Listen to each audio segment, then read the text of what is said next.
1985 തുടങ്ങിയ ഒരു കട.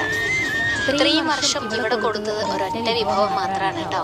വർഷങ്ങൾ ഇത്ര കഴിഞ്ഞിട്ടും ആ കട അങ്ങനെ തന്നെ നിലനിൽക്കുന്നുണ്ടെങ്കിൽ ആ രുചിക്ക് എന്തെങ്കിലും പ്രത്യേകത കാണൂലേ? നല്ലോണം വെന്തുടഞ്ഞ കപ്പേരിക്ക് പച്ചമുളകും കറിവേപ്പിലയും ഇഞ്ചിയും വെളുത്തുള്ളിയും പച്ചക്കുരുമുളകും കൂടെ ഇടിച്ചത് ചേർക്കും.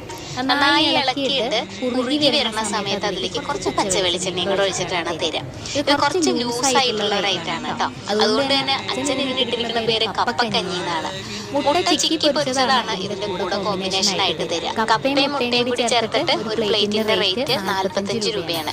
ഇതിന്റെ കൂടെ ചെറു ചൂടുവെള്ളം കിട്ടും. ഇന്നിപ്പോ പച്ചക്കുരുമുളകാണ്, ചില ദിവസം ഇഞ്ചിയും ഗ്രാമ്പും പനിക്കൂർക്കയും അങ്ങനെ മാറിക്കൊണ്ടേയിരിക്കും. വേറൊരു സ്പെഷ്യൽ ഐറ്റം കൂടെ ഇപ്പൊ ഉണ്ട്, കാട മുട്ട കൊണ്ടുള്ള ബുൾസൈ. 7 മുട്ടയാണ് ഒരു ബുൾസൈയിൽ വരുന്നത്. അപ്പോൾ ഈ കപ്പയും മുട്ടയും കഴിക്കാൻ പോകുന്ന ലൊക്കേഷൻ വരുന്നത് എറണാകുളം ജില്ലയിലാണ്, തൃപ്പൂണിത്തുറ ഹിൽ പാലസിന്റെ ഓപ്പോസിറ്റ്.